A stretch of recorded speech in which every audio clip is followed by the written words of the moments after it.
Picture this. You're caught in a hurricane, a snowstorm, or even just a power outage. What's your plan?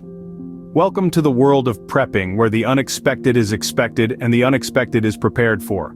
Prepping is all about readiness. It's about having a plan, having the right supplies, and having the know-how to navigate through any situation that life throws at you. But let's address the elephant in the room, the financial aspect of prepping.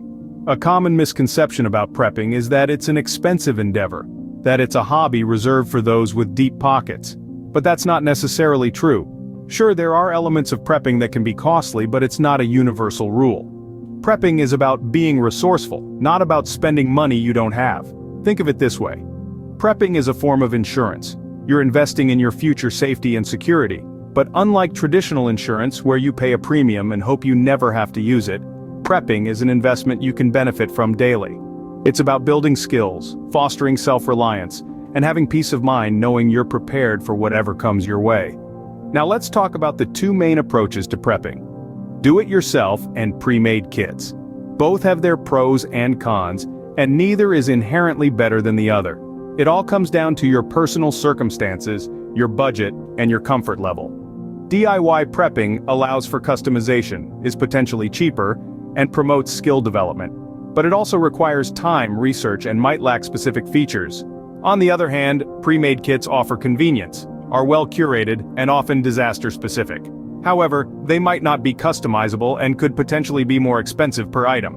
The key is to find the approach that suits your needs and your budget. It's about striking a balance between cost-effectiveness and convenience, between time investment and preparedness. So let's debunk the myth.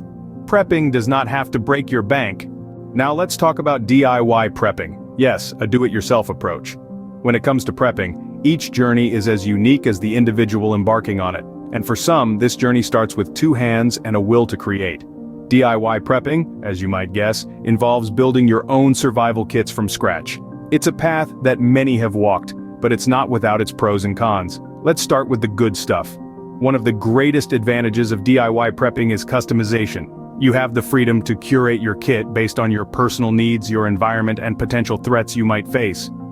Say you live in an area prone to earthquakes. You can focus on including equipment and supplies that would be most useful in such a scenario.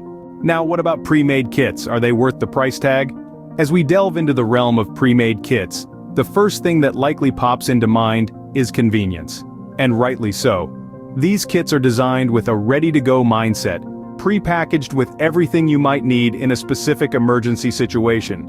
This means you don't have to invest time researching, sourcing, and assembling your kit. It's all been done for you. Grab it, stash it, and you can rest easy, knowing you're prepared. In addition to convenience, pre-made kits often come with the advantage of being curated by experts. These kits are generally assembled by individuals or companies who have put considerable thought into what might be needed in a specific disaster scenario.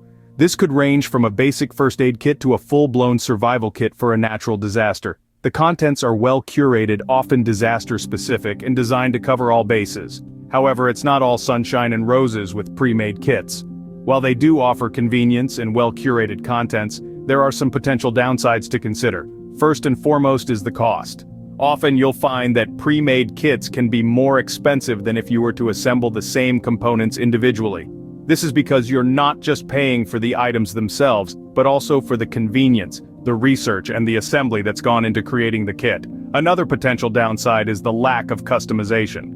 While these kits are designed to be comprehensive, they are also generalized. They may include items you don't need or want, and conversely, they may lack items you find crucial.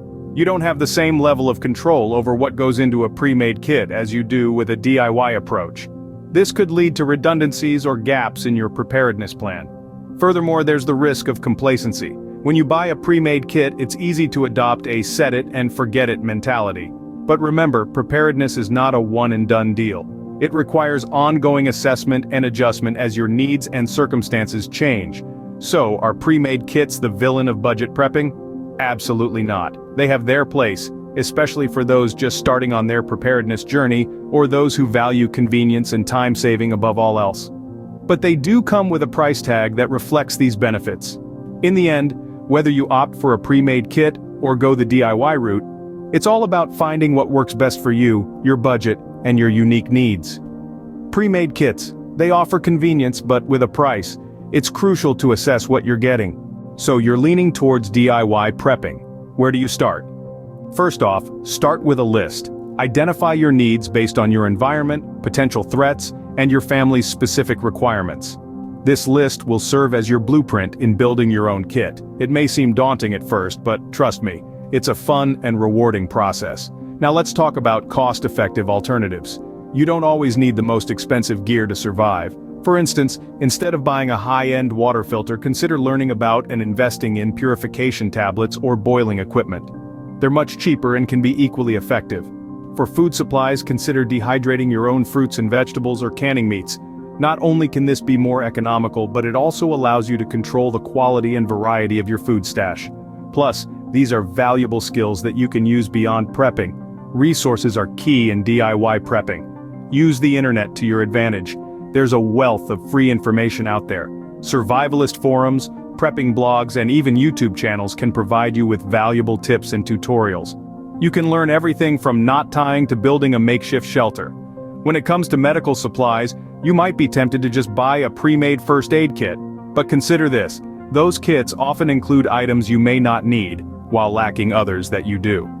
Building your own allows for customization, ensuring you have exactly what you need. And remember, buying in bulk can save you money in the long run. Whether it's food, water purification tablets, or medical supplies, bulk purchases can cut costs significantly. Just make sure to properly store these items to maintain their quality. Lastly, don't forget to invest in knowledge. Buy or borrow books on survival skills, first aid, and other relevant topics. Remember, your knowledge and skills are the most valuable tools you have in any survival situation. Remember, DIY prepping is about making the best use of your resources and skills. Thinking about buying a pre-made kit? Here are some things to consider. First off, assess the value.